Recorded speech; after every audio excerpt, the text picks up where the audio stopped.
So anyway, good evening, everyone. As you can see, Astrid has appeared. Welcome to our meeting, Astrid. Nice to see you. The agenda has been circulated. This is the moment before the meeting. If there are any comments on the agenda that anyone wishes to make, this is the time to do it. And after that, we'll go through the formal agenda, item by item. So if there aren't any at this point, can we have no apologies for absence for this meeting. We are complete. Are there any declarations of interest that need to be declared? I'm sorry, Andrew, to interrupt you. I understood that at a point earlier on in the meeting that under comments from members of the public that I would be allowed to introduce myself. I got that information from Elizabeth, so I should have spoken up then. Okay, well, yes, I was going. I mean, I was aware that you wanted to do that. I was going to allow you to do that when we get to the point in the agenda that I think you have a concern, or would you like to do that now? No, I was just acting on what Elizabeth told me, so I don't mind doing it now or later. I don't mind. No, Andrew. This is Astrid for Pools Meadow, so she's going to introduce herself to the council, and we'll take that from there. So, Astrid, welcome to the meeting, and go ahead. Thank you. During the course of the end of last year, early this year, we received as a Pools Meadow residents group a request for a member of the parish council to come on to our one of our management meetings with the management group who organises all the works on the green, etc. And this proposal for one of your members to come into our private management meeting was rejected by the group. But as an alternative, it was suggested that the chair, being this year myself, should actually attend one of your meetings and sort of introduce myself and to act as a conduit in case you had any concerns or so on that you wanted to relay to our group. Over the last couple of years, there has been a suggestion about having a Christmas tree on the green. And I emailed Elizabeth a detailed list of the reasons why we weren't able to agree to that. Most of them revolve around 2 points. The first one being that if there is any damage to the green, then it's the residents themselves that pay for it.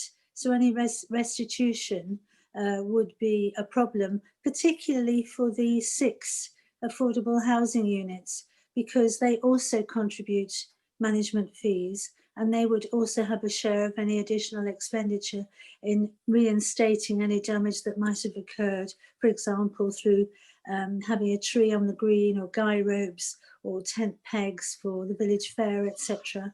And so any thing that might mean that there is additional expense is seriously wanting to be avoided by the group as a whole.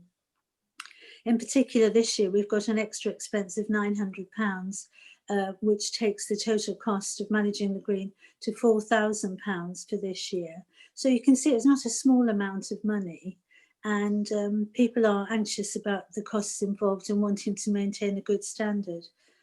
The second really important factor that your group might not be aware of is because of the large gas tanks underneath the green, they have a safe perimeter which we've had to demarcate to meet the needs of the engineer from Cala.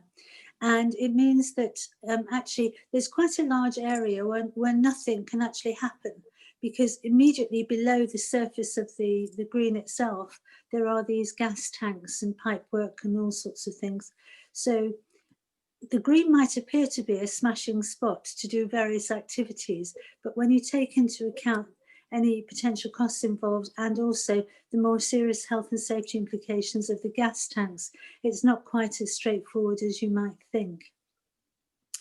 The third issue which I wanted to raise with your group was something that came up about a month or so ago, where somebody else from the village actually put some really derogatory comments about Pools Meadow residents in connection with some fly tipping. And our group was very upset by it because there should be some kind of moderation that says that people making random, unfounded comments should not be allowed to leave their comments on the website, that they should be challenged and removed forthwith. And I think eventually those comments were removed. But our point really is that out of the 15 homes at Pools Meadow, 6 of them are affordable housing. 2 of them are occupied by young families where mother and father both work and have young children, some of them at school in the village and some of them in other nearby village schools. And pretty much then there's one couple, an elderly couple, who are moving from Pools Meadow and downsizing because they need to reduce their costs. And that leaves the balance of 5 homes that are pretty much occupied by retired professionals. And so we don't think that we are any less representative of the village as a whole than any other part of Ogbourne St George. So it's distressing to be sort of referred to in derogatory terms when we're no different to anybody else. And that's why we're looking for the support of the whoever it is that moderates the Ogbourne website to make sure that nasty comments aren't supported in any way, or if not supported, then allowed to stand and cause a division in the village. Andrew, may I, on that Yeah, last point? please do. Astrid, I did notice and I did see those. I am signed into that Facebook page and I do see the threads. And we did circulate it, or I did, to the parish council as a matter of knowledge. That is not our site. We do not manage it. We actually have nothing to do with it, but for the fact that I am actually just on it to see the goings on of Ogbourne St George, because I don't live there, and to have a little bit more contact with people. I can't speak for the person that put that up, and we are very aware of that. And I hope you know that this parish council would never actually do anything along the lines of condoning that sort of thread. I think that we would act with much more integrity at that point. So I'm sorry that it affected the people in the village in that way. That's all I can actually really say is, our apologies that was done. And going forward, please do not hesitate to guide people to me. Elizabeth, can I just say something to Astrid as well on that? Because Astrid, a lot of us are on that page on the parish council here, and we were appalled by it as equally as you were. Absolutely. So and it has been fed back. We're totally with you. We don't see it as a split village at all, and it's a shame if you do, because I don't think anyone else really does. But just be rest assured, we were appalled. It was disgusting. It should just, that sort of comment should be kept to themselves, and we made that very clear. Well, thank you for that. It's good to hear your support, because Pools Meadow residents are very much involved in the village. They have become bell ringers. There's certainly charitable givers who've supported people in the village who, through lockdown, for example, by paying for meals and so on. We here in Pools Meadow, we absolutely want to be part of the community, and if we possibly can do, we will help in any way possible, but just against the background that we can't just agree to things because we have a significant number of people without the resources to be able to pay for any restitution if something gets damaged or whatever. That's the major problem, I think. I think your points are very well understood. Can I come in there, Andrew? Yeah. Astrid, I can't see you on the screen. It's Bob Tanner here. Hi. I think probably my proposal would be that as a council we meet and discuss it and meet you on site to see if there is any resolution. Certainly, we have put funds in for the Christmas tree, which we would have hoped would have covered any damage to the green. So things like that, we perfectly understand that you are paying for it privately, or the group is paying for it privately, and any damage needs to be repaired. But it's the sensible thing to do, I would have thought, was to meet you on site and see if we can resolve something. Well, unfortunately, it's not even so straightforward as that, because the size of the tree that was proposed last year required guy ropes, and there was a distinct possibility that in high winds the tree could topple over onto the road. There was a meeting on site last year, but the spot that was selected by the Ogbourne Parish Council, or whoever it was that came, was a spot that was close to the hedge and close to the road, with the highest potential for damage if it fell over. And then there was talk about guy ropes and a crane having to be used to put it in place. It was just getting increasingly unmanageable. I'm not sure what size tree we were talking about in the end, but there was, to my knowledge, there was no mention of a crane. Well, that was what fed back to our group, that the tree was going to be a big one, big enough to require guy ropes, and the position selected was in the little corner adjacent to the play park and very close to the hedge next to the road, so that presumably, quite rightly, it could be seen from the road.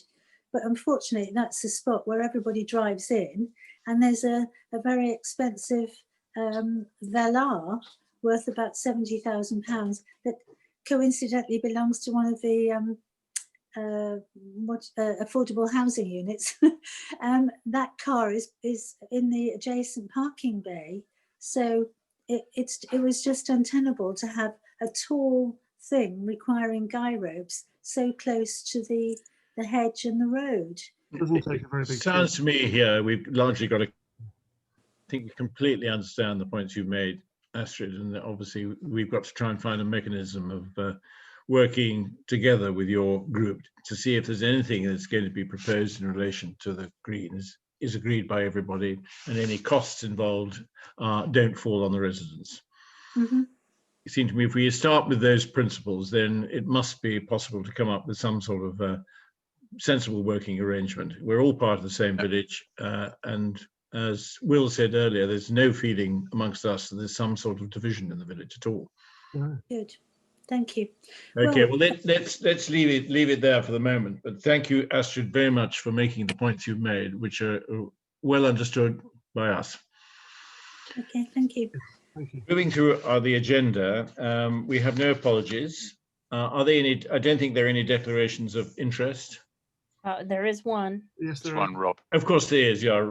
Sorry, Rob, in relation to one planning application, you have to declare an interest, and indeed you won't participate or vote on that proposal. Exactly. Yeah. Understood. We have the minutes of the previous meeting. Can I ask the council to approve those as a correct record of the meeting? I wasn't at the meeting, so over to you. Yes, I approve it. Thank Yeah. you. I'll second that. We want to now consider the application of a vacancy we have to the council, and we're very fortunate to have joining us on the call. I'm just trying to see if he's still there. There he is. Nick is there. Nick Burnett. Would you like to say a few words about yourself before we consider this proposal? Sure. Good evening. Thank you, Andrew, and good evening, council. I and my family moved to the village summer of last year, so we've been resident now for nearly 18 months. I'm aware of the parish council's role, having been a previous Parisian parish councillor myself, where we previously lived over in Berwick Bassett near Avebury for a number of years, and through engagement with friends who are members of the council, I must admit, I was made aware that there was a vacancy, and was very much interested in putting my name forward, which I clearly have done. Hopefully you've all seen my CV and my statement, which I think says what it needs to say. And I would just say, if anyone has any questions for me, now is probably the moment. Thank you, Nick. Anyone to ask Nick any questions? If not, I would put it to the council that we should. Sorry, somebody. I would put it to the council. We should. Every time I start this, somebody wants to say something. Ask Nick a question. Okay, right. Can we? I'm inviting the council to agree the co-option of Nick Burnett to the council. Those in favour? Yeah. Yeah. Approved. Thank you. Do we need us? I didn't ask for a seconder, Elizabeth. Is that all right? Everyone's agreed it? I do need a seconder if you're being. I'll second it. Okay, seconded by Sam. Everyone is approval. Nick, welcome. Your experience and guidance will be greatly appreciated. Thank you very much. So you now just participate in the meeting as though you were, well, as a member of the council. So I'm just going to interrupt you there, Andrew. Sorry, Nick, you must actually sign a declaration before you can do that. So can you please just observe and be part, and in the sense of observation, because under the lawful act you can't vote or do anything at this point. So to keep the council on good footing, just Okay, so you're halfway there. You're an observer for this purpose, but you'll sign the necessary piece of paper, I'm sure. That's understood. Okay, moving to our agenda. Elizabeth, you scrolling forward through the agenda. We've got two planning applications. Whoops, you've gone too far now. Sorry. Okay, stop there. Brookfield House application. This is where Rob is recusing himself from this, but I put it to the meeting that we should approve this, give our approval. I propose that. Approved. Thank you. And we come on to the second application, the revised plans for Bucklefields, Bottom Lane, Ogbourne, St George. Can Elizabeth just remind us exactly what the status of this application is at the moment? And I think we have Ben, I see you on the call, and I understand you have a point to make on this. I do. Hello. Hi, Andrew. Hi, everyone. Good evening, council.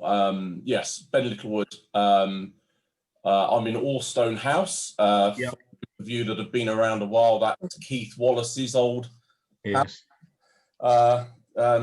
So hello. Yes, I don't actually have any reservations with regards to the planning application itself.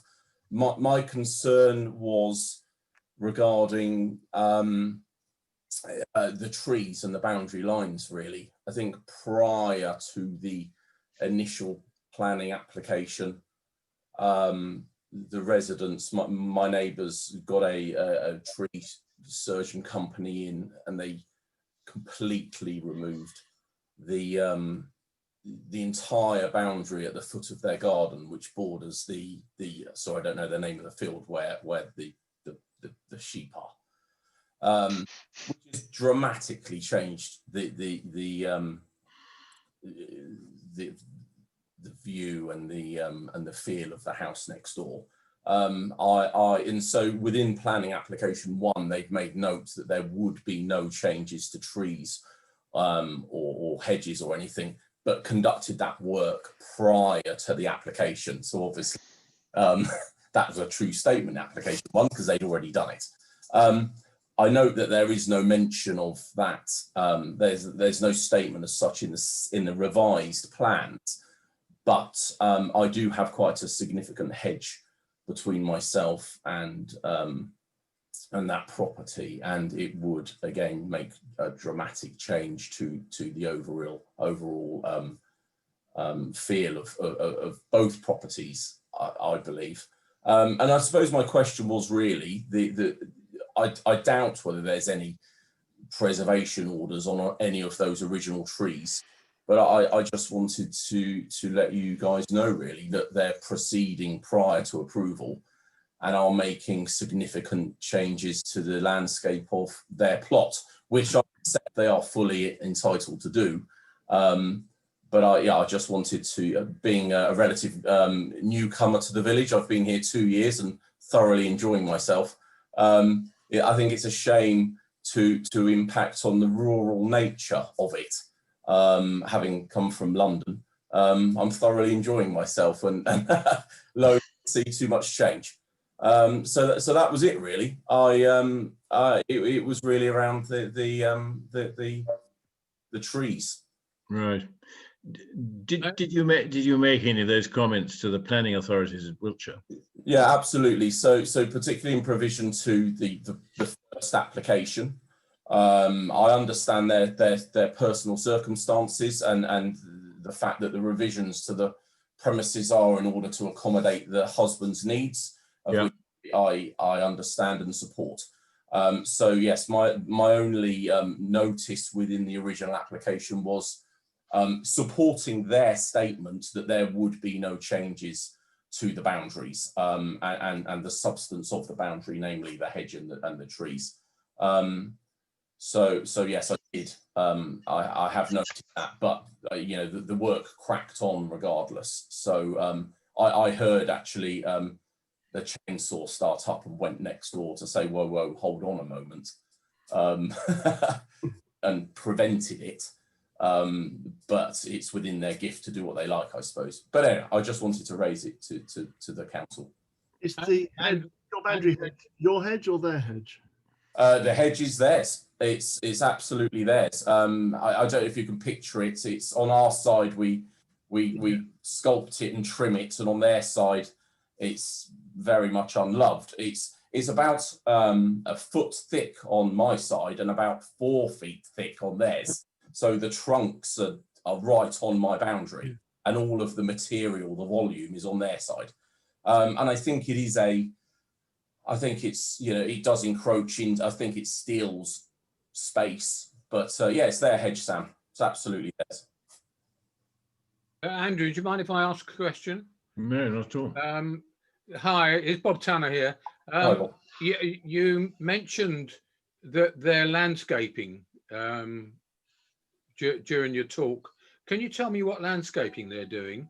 Well, I think actually I was trying to get hold of Nicola from the other side, or Chris, because I think a lot of the majority of the work is over on their side, but I think they're, you know, I haven't seen them recently. But for the image that's being shown now is pre any work being done, and so you can see there's some quite significant trees there that must have been at the foot of their garden, which is the far left of the image. So that's all gone. Every single thing has gone, and then that thick hedge is the long oblong green, that there. I mean, it's a good what's that? It's a good 30 feet long. And so that's that's what I've prevented coming down by saying, whoa, hold on a second. But then I note that they've removed the provision of, and the front, actually, if you see on that image, the front, the trunks are removed, but they've been trimmed very significantly. There's not much there left now. That's been done recently, hasn't it? Yeah, absolutely. It was done pretty much over the same week. Yeah. You know, and you know, you watch these television programs where neighbourly disputes are created because of hedges and so on, and I really don't want to get near that. You know, it's a big plot, and their work can be conducted without adjusting the boundary, but they're going ahead anyway. Yeah, so that's me really. That was. Sorry, can I just follow up with the landscape? Yeah, sorry, Bob. Yeah. From that plan, it appears that it's fairly flat around the whole of the bungalow. Is that right at the present time? Yeah. Yeah. I have, sorry to interrupt, but the back of our garden looks right over at that lot, and I have been amazed at the scale of chopping that's gone on over a number of weeks. As the other gentleman has said, I can't remember his name. It went from being very, very closed in with lots of natural vegetation, and now it's wide open. Sorry, it's Ben. Which is, you know, I suppose That, you know, I want to add context to it. If that's what they're after, that's what they're after. But it's a significantly a very rural area, and I just wondered if cutting down such established tree was within the. I don't know if there was a preservation order on any of those at all. And yeah, and it's one of those situations, isn't it? Once it's gone, it's gone. It's going to take 100 years for anything to come back. To be fair, though, they weren't single established trees. They were just very overgrown, neglected shrubs and small trees that had just really lost their shape and just all grown together. And I don't think there's any kind of charge you could level against them for removing established trees. Okay, yeah. But anyway, it was within the planning application, and so that was my only my pushback. Well, thank you for coming and telling us about that, Ben. I'm not sure there's anything we or indeed you can do about it, something that's already happened. But your point is certainly noted. Okay, it was, thank you for the time. Yeah, it was indicated that this meeting was happening by the central planning. So I thought I'd just... yes, thank you for coming in. At the very least, say hello. Yeah. Thanks. All right, I'll drop off now and leave you to the rest of your business. Thank you. Thank you, Ben. Thank you. All the best. Thanks. Moving through the agenda, can we now, Elizabeth, ask you to deliver your report?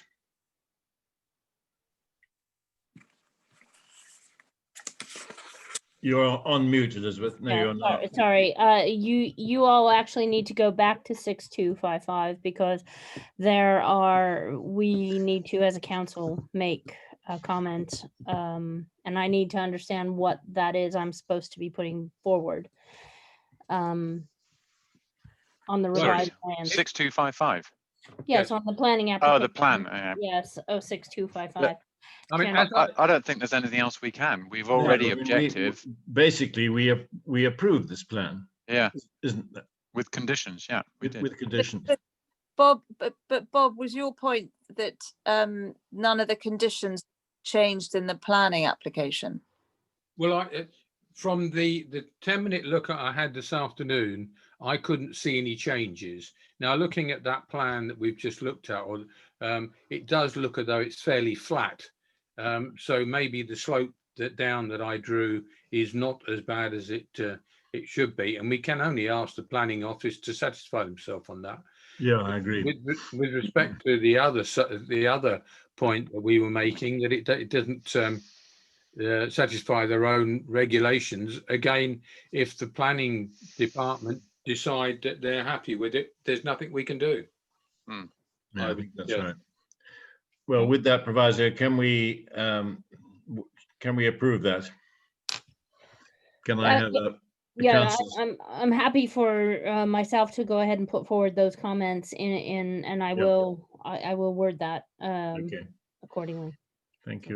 But can we make a comment on the trees and the shrubs? Is it within our remit to talk about that when you go back to them? Do you know what? Here's my view on that, Rachel. Yes, you can. I know that at the end of the day, it's not in a conservation area, but at the end of the day, you also work on behalf of the public, and it's a concern. And so I think that you would be remiss if you don't. Yeah. Okay. Okay, let's make the point. Yeah. Right, Elizabeth, can you present us with your report? I have a very small report. I have nothing except that what has been in the agenda tonight. I built it in this time. Okay. So you can move on. Item 7 on the agenda is an update on the speeding restrictions within the village. Bob, you were going to say something on this? Just yes, very fairly quickly. We, as you know, we are trying to get a 20-mile-an-hour speed limit throughout the village. We've asked for the situation to be monitored, and when those monitors are put in, they'll be in for a week, and they will assess whether the traffic travels at 25 miles an hour or less. If they do, then our claim for having a 20-mile-an-hour limit will be accepted. If they don't satisfy that, then it will stay at 30 miles an hour. So it's in everyone's interest in the time that the metro counts are in position for the traffic to be slowed down, whether that's created by extra parking on the road or just being aware of things. But I think if we should put something on our website, and I would draft out something for you, Elizabeth, to put on. Okay, thanks. Okay, I think that if I'm linking with that, I've mentioned a few times about village entrance signs. That's one thing that we need to decide whether we want to go ahead with in the future. There will be a cost to that, obviously, but it will improve the look of the village. So, but it does link with the speeding to some extent, because if we do get a change, then we'll probably put up, or we could put up the village entrance signs at the same time as the speed limits. Okay, understood.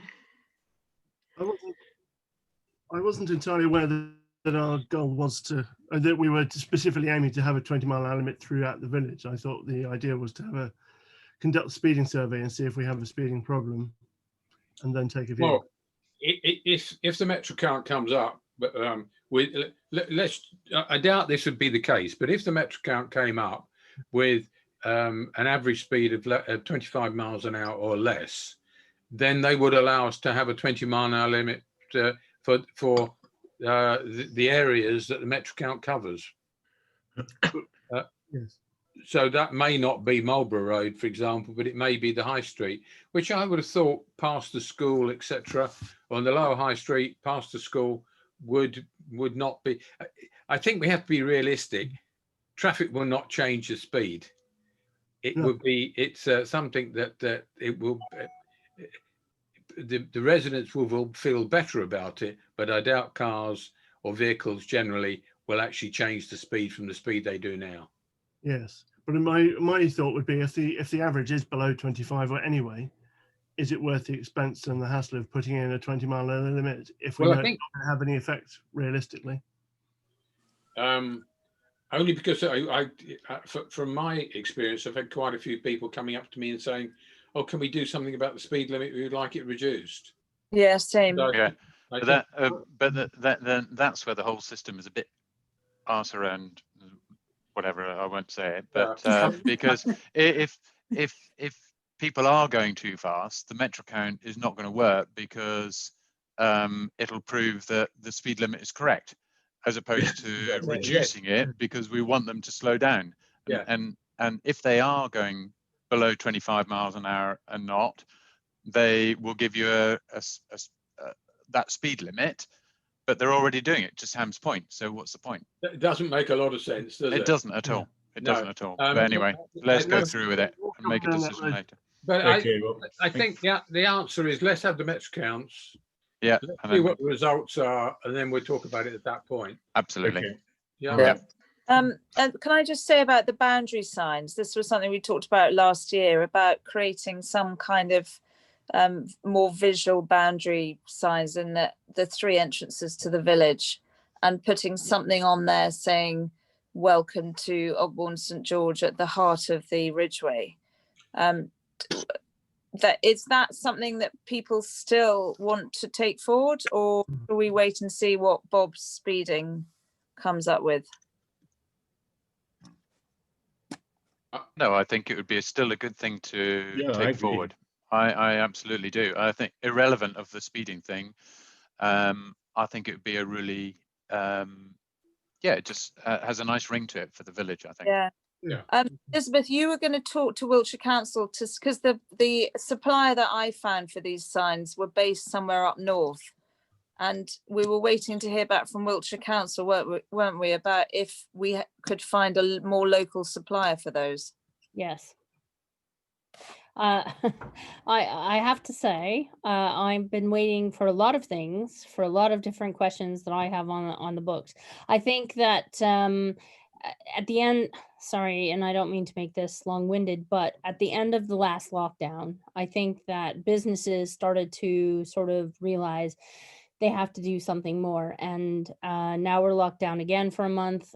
You know, it's hit or miss. I'm having a hard time. If you don't continually go back to them all the time, then you'll get missed. So I need to go back is the bottom line. And Okay. I need to keep asking. And I've not done that. I've not done that.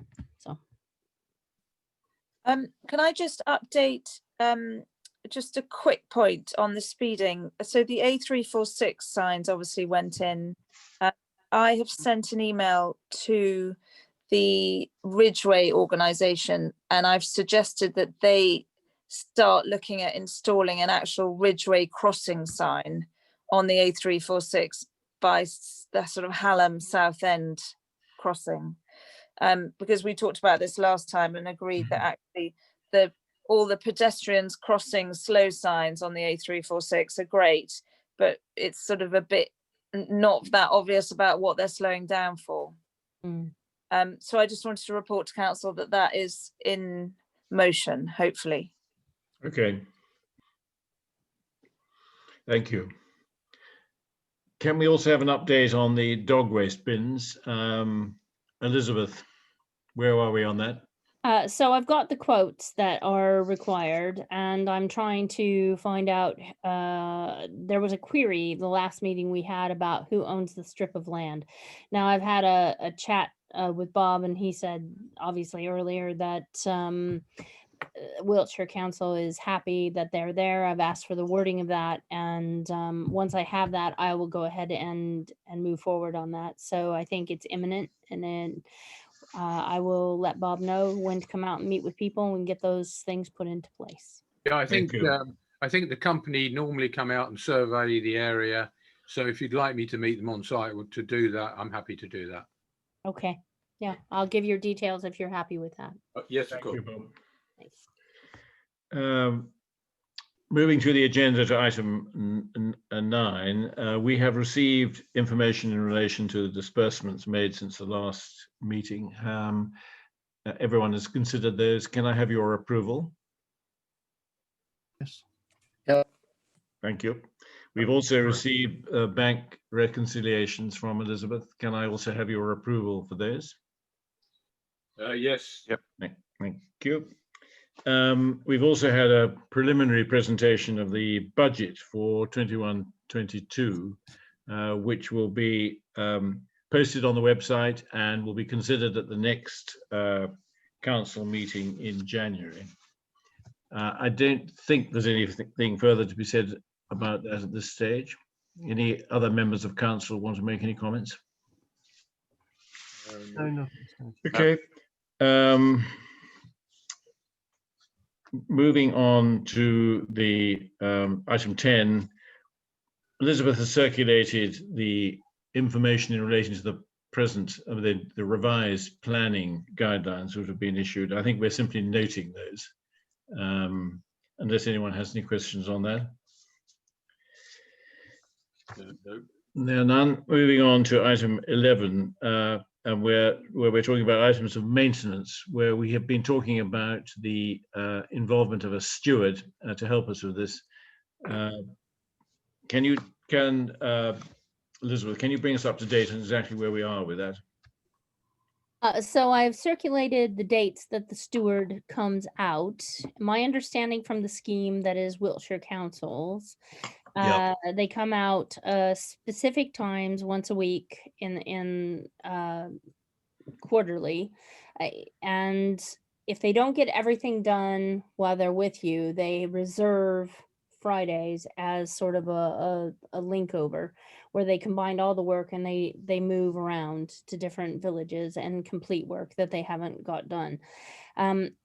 You need to let me know if the work needs to be done, and then I will put it into the spreadsheet that they ask to be sent in. I'll send that in on a monthly basis, and they should come out and complete the work. What I would need from you all is just a little bit of confirmation that what we have received from them is the work we asked for. And it on paper, it's as simple as that. Okay. That's great. Council happy with that? Yes. Absolutely. Yeah. Good. Very helpful. Moving on to the chairman's messages. The main message from the chairman on this occasion is I am proposing to stand down as chairman and to stand down from the council, having been on for a number of years. This is not the whole question of my successor is not on the agenda. So I'm inviting council to add this to the agenda of this meeting. Is that the correct procedure, Elizabeth? Indeed. So for tonight's procedure, what needs to take place is I need a motion now to be introduced that we will, we've received obviously your considered resignation, and that we will add to the agenda that the council will now Please do then, consider a Elizabeth. new chairman. Pardon? Can you add that to the agenda, please? I I'll can, put that forward. but I need a first and a seconder, please. Yeah. I'll second. Seconded. And I'll beyond that, then we also need to well, now you need to ask a new agenda, a new motion needs to be put up that you consider or ask the council who would like to take that role. Yeah, Okay. so we put that to the council, and obviously I won't vote on that, but is there anyone on the council who would wish to be considered for that as my successor? I would be prepared to be considered if the council would have me. Oh yes, Sam, of course. Second. You have to. Yes. Don't all. You're welcome to. Anyone else is welcome to stand. No, I think No, I think Sam, we- I would totally support your proposal. I think you'd be an excellent chairman. Thank you. Yes, agreed. Well, I'm not voting on this, but it seems as though that there's a consensus that this is what should happen. And I'm delighted, and a warm welcome to Sam. This is your coronation, and good luck to you. Thank you very much. Can I just say real quick, I just need a confirmation of who first and seconded it, please. Okay. Well, I think it was Will who. Yeah. Yeah, I'm happy to second. Yeah. Thank you. And also from my perspective, Andrew, thank you very much for your support and everything that you've brought to the council. It has been a delight working with you, so you'll be missed. Thank you. Yeah. Yeah. Yes. Yeah. Yeah. You're very kind. And I say my first statement as chairman that thank you, Andrew, for giving me very big shoes to fill. Good. Well, it's that takes us towards the end of the meeting. I think there aren't any key messages other than onwards and upwards. Can I mention something under an AOB? Yes, of course. I think I contacted everybody about the fence in the playground. Yeah. Which we've already agreed has been an excellent benefit. It has given us a lot more land, and in speaking to the neighbours, Elizabeth, they were shouting your praises because you kept them in touch, and they were very appreciative of that. So thank you. But they were also saying that the playground has generally been very much quieter since we put in the adventure playground, much quieter than it was before when they had the slide, etc. And then in fact, the playground at the present time really catered for, well, 10, 12-year-olds, whereas the playground up by Paul's Meadow caters for up to 5-year-olds. So there's a void that perhaps that now we've got more land, we could fill with additional equipment. I.e. a slide, maybe a roundabout. Bob, was that their idea? Did they suggest that we put more equipment in there? Mary, who lives next door, suggested that. She said, I have no problem with the noise at all. I'd much rather listen to them laughing, children laughing. But it's, he said it's very quiet at the moment. Not that many people are using it. Interesting. So they'd support more equipment in there. They would, yeah. Great. Good. Yeah. That's very good news. Yeah. So I'm not sure. I mean, is that something you can investigate, Elizabeth, and come back to us? Yes, absolutely. I can All do right, that. thank you. You're welcome. I mean, the other thing that needs doing actually is that strip of land where the shrubs were removed really needs seeding, so that that's a nice piece of grass. Well, I'm Yeah. hoping whatever we look at for next year for groundskeeping, whatever we decide that will become a part of that sort of contract. Okay. Thank you. Anyway, just to note, the next meeting is on the 14th of January, and good luck to you. I think that's the end of the meeting. Thank you, everybody. All right. Thank you. Thank you very much. Thank you, Andrew. Bye. Thank you. Thank you. Thank you. Bye.